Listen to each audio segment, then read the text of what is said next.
আসসালামু আলাইকুম। বেঙ্গলি কিচেনের আজকের এপিসোডে হাজির হয়েছি নতুন আরও একটি রেসিপি নিয়ে। আর আজকের রেসিপি হচ্ছে কলিজা ভুনা।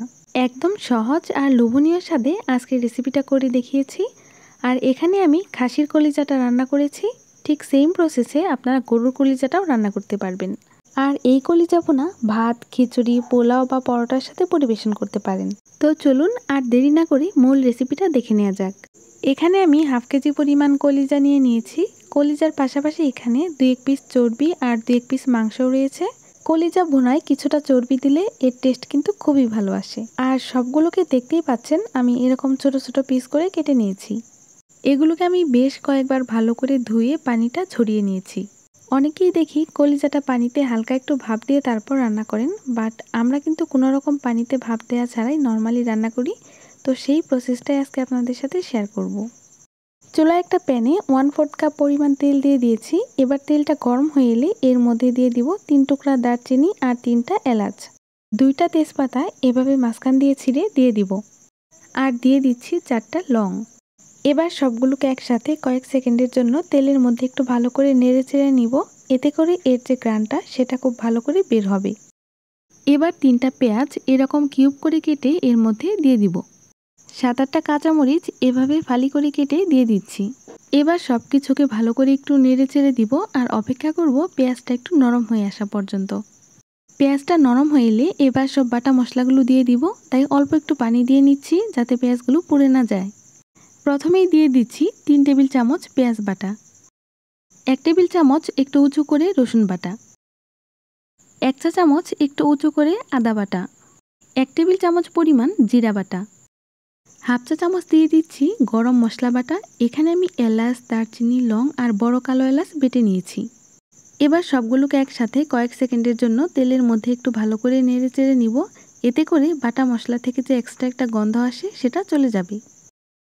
এবার এতে দিয়ে দিব 1.5 টেবিল চামচ পরিমাণ মরিচের গুঁড়া, হাফ টেবিল চামচ হলুদের গুঁড়া, প্রায় 1 টেবিল চামচ ধনিয়ার গুঁড়া, স্বাদমতো দিয়ে দিচ্ছি লবণ। এবার সবগুলোকে একসাথে নেড়ে চেড়ে ভালো করে মিশিয়ে নিতে হবে। আর এবার অল্প একটু পানি অ্যাড করে দিব যাতে মশলাগুলো পুড়ে না যায়।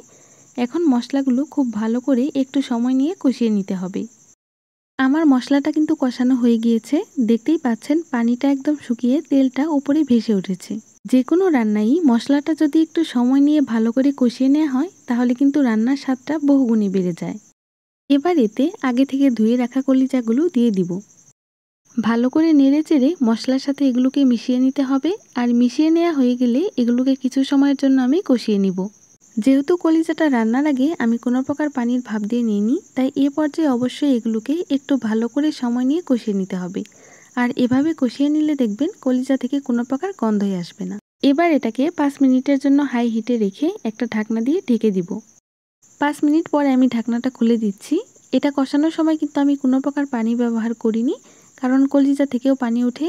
আর দেখতেই পাচ্ছেন এটা থেকে কিন্তু বেশ খানিকটা পানি উঠেছে। এবার সব কিছুকে একসাথে নেড়ে চেড়ে দিয়ে চুলার আঁচটা মিডিয়ামে রেখে একটা ঢাকনা দিয়ে ঢেকে আরও কিছুক্ষণের জন্য এটাকে কষিয়ে নিব। আমি এটাকে আরও 5 মিনিটের মতো কষিয়ে নিয়েছি, অর্থাৎ মোট 10 মিনিট কষানো হয়েছে। আর দেখতেই পাচ্ছেন এটা কষানো কতটা পারফেক্ট হয়েছে। ঠিক এইভাবে একটু সময় নিয়ে যদি কলিজাটা ভালো করে কষিয়ে নেন তাহলে কিন্তু রান্নার স্বাদটা বহুগুণে বেড়ে যাবে। আর এটা থেকে ব্যাড স্মেল একদমই আসবে না। এবার এতে 2 কাপ পরিমাণ পানি অ্যাড করে দিব আর চুলার আঁচটা মিডিয়ামে রেখে গ্রেভিটা একটু ঘন হয়ে আসা পর্যন্ত রান্না করব। কলিজা সেদ্ধ হতে কিন্তু বেশি সময় লাগে না, তাই এটা খুব তাড়াতাড়ি রান্না হয়ে যাবে। একটা ঢাকনা দিয়ে ঢেকে দিচ্ছি। 7-8 মিনিট পরে ঢাকনাটা আমি খুলে দিচ্ছি। আমার রান্নাটা কিন্তু প্রায় হয়ে এসছে, গ্রেভিটাও অনেকটা ঘন হয়ে এসছে। ঠিক এই পর্যায়ে এতে দিয়ে দিব 1 চা চামচ পরিমাণ ভাজা জিরার গুঁড়া। রান্নার শেষ পর্যায়ে এটা অবশ্যই দেওয়ার চেষ্টা করবেন, এটা দিলে কিন্তু কলিজা ভুনাটা খুবই মজার হয়। 7-8টা কাঁচামরিচ দিয়ে দিচ্ছি আর কাঁচামরিচের মুখটা অল্প একটু কেটে দিয়েছি, এতে করে ঝালটাও একটু বের হবে আর সুন্দর একটা স্মেলও আসবে। এবার সব কিছুকে অল্প একটু নেড়ে চেড়ে দিয়ে আবারও 2 মিনিটের জন্য ঢেকে দিব। আমার রান্নাটা কিন্তু এখন একদমই কমপ্লিট। আর দেখে তো বুঝতেই পারছেন এটা কতটা মজার হয়েছে। আর এটা ঠান্ডা হলে এর গ্রেভিটা আরও একটু ঘন হয়ে আসবে, তাই এ পর্যায়ে আমি চুলাটা অফ করে দিচ্ছি আর এটাকে এখন পরিবেশন করে দেখাবো। খুবই সহজ উপায়ে আজকে এই মজাদার কলিজা ভুনার রেসিপিটা করে দেখিয়েছি। এই রেসিপি ফলো করলে রান্না থেকে কোনো প্রকার গন্ধ তো আসবেই না, আর রান্নাও হবে অসাধারণ। মাত্র তো কুরবানি ঈদ শেষ হলো, বাসায় নিশ্চয় অনেক কলিজা রয়েছে, তাই দেরি না করে আজই বানিয়ে ফেলুন এই মজাদার কলিজা ভুনা রেসিপি। আর রান্নাটা কেমন হলো তা অবশ্যই আমাকে কমেন্ট করে জানাতে ভুলবেন না। আজকে তবে এখানেই বিদায় নিচ্ছি। আল্লাহ হাফেজ।